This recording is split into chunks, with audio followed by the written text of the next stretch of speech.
بسم اللہ الرحمن الرحیم، السلام علیکم، ویلکم ٹو دا زمل زون۔ اچھا، یہ ٹوائے تو آپ سب نے بچپن میں دیکھا ہوگا، اور ہمیں بچپن میں بڑی کیوریوسٹی ہوتی تھی کہ آخر یہ چڑیا ایک چونچ پر کھڑی کیسے ہے۔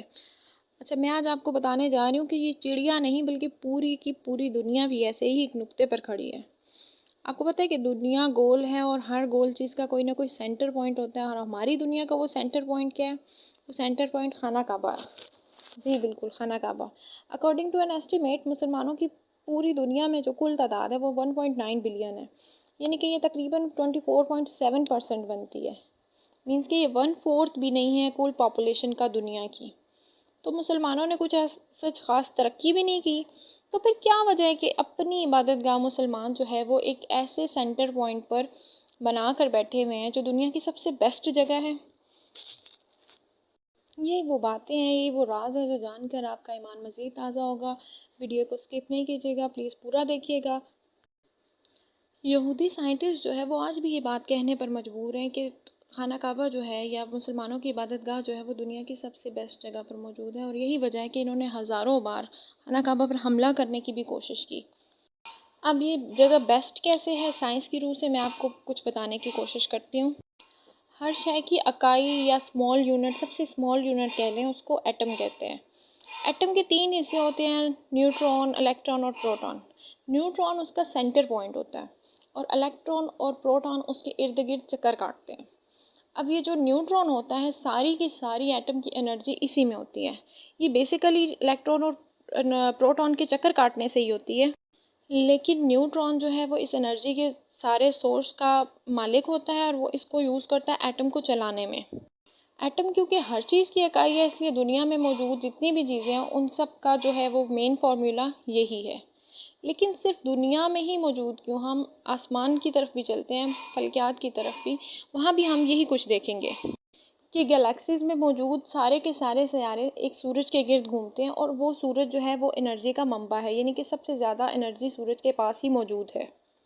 اب کیونکہ انرجی کا سورس ہی سورج ہے، اس وجہ سے سارے کے سارے سیارے مجبور ہیں اس بات پر کہ وہ سورج کے گرد ہی ریولیٹ کریں یا اس کے گرد ہی سرکولیشن کریں۔ تو اس بات سے آپ کو یہ تو ضرور پتہ چل گیا ہوگا کہ آسمان اور زمین دونوں ایک ہی فارمولا پہ اس وقت جو ہے وہ چل رہے ہیں، اور وہ فارمولا ہے ان کی سرکولیشن یا ایک سینٹر پوائنٹ۔ اور ہماری زمین کا سینٹر پوائنٹ کیونکہ خانہ کعبہ ہے، اس لیے تمام کی تمام انرجی بھی اسی میں ہی موجود ہے۔ اسی وجہ سے اللہ تعالیٰ نے خانہ کعبہ کی طرف منہ کر کے نماز پڑھنے کا حکم دیا ہے، کیونکہ جب ہم خانہ کعبہ کی طرف منہ کر کے سجدہ کرتے ہیں نا، تو ہمارا اینگل ایگزیکٹ ایسے بنتا ہے کہ ساری کی ساری خانہ کعبہ سے پازیٹیو انرجی ہمارے باڈی کے اندر ٹرانسفر ہو جاتی ہے۔ اچھا، یہاں اس میں ایک اور بہت بڑی حکمت چھپی ہوئی ہے، اور وہ ہے طواف۔ طواف بھی آئین اسی طرح سینٹر پوائنٹ کے گرد چکر کاٹنا یا ریولیٹ کرنا ہے، جیسے کہ الیکٹران اور پروٹون کاٹتے ہیں ایٹم کے میں نیوٹرون کے گرد، اور اسی طرح گیلیکسی میں سن کے ارد گرد سیارے کاٹتے ہیں۔ اسی سرکولیشن سے یا اسی ریولیشن سے جو ہے نا وہ انرجی پیدا ہوتی ہے بیسیکلی۔ تو پھر طواف میں بھی یہ حکمت چھپی ہوئی ہے، یہ راز چھپا ہوا ہے کہ ہم جب اس کے ارد گرد خانہ کعبہ کے ارد گرد طواف کرتے ہیں تو اس سے انرجی پیدا ہوتی ہے۔ اچھا، طواف جو ہے وہ مسلمانوں کی ایک بہت بڑی اسٹرینتھ نہیں کرتی۔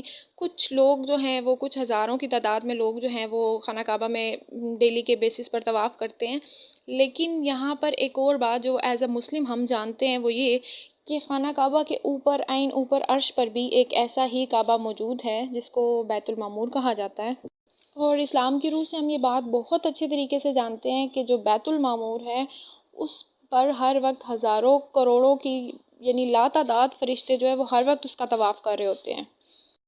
تو اس طرح زمین اور آسمان دونوں میں سرکولیشن یا ریولوشن کا یہ جو ایک نظام یا ایک فارمولہ اللہ تعالیٰ نے بنایا ہے، اس سے آٹومیٹیکلی انرجی پیدا ہوتی رہتی ہے، پازیٹیو وائبس پیدا ہوتی رہتی ہیں۔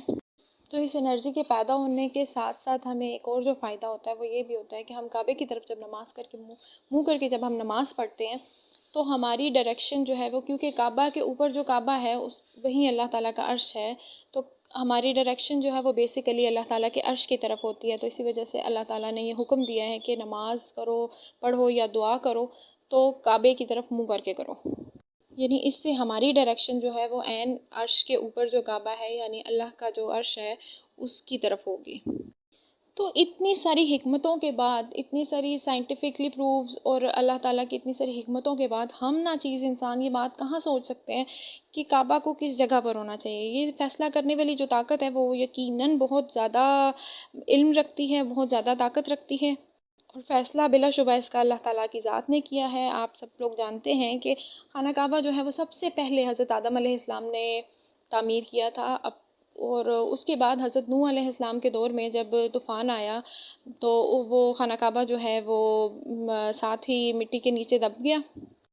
لیکن پھر جب حضرت ابراہیم علیہ السلام اور حضرت اسماعیل علیہ السلام نے خانہ کعبہ کو دوبارہ تعمیر کیا تو حضرت جبرائیل علیہ السلام نے عرش سے سایہ کیا، اور سایہ کر کے وہاں پر انہوں نے سمجھے کہ ایک خطہ بنایا کہ اس جگہ پر خانہ کعبہ کو تعمیر کیا جائے۔ انہوں نے کھدائی کی حضرت ابراہیم علیہ السلام نے اور حضرت اسماعیل علیہ السلام نے، تو وہاں سے خانہ کعبہ، پرانے کعبہ کی بنیادیں نکلی، اور انہوں نے اسی بنیاد پر خانہ کعبہ کو دوبارہ تعمیر کیا۔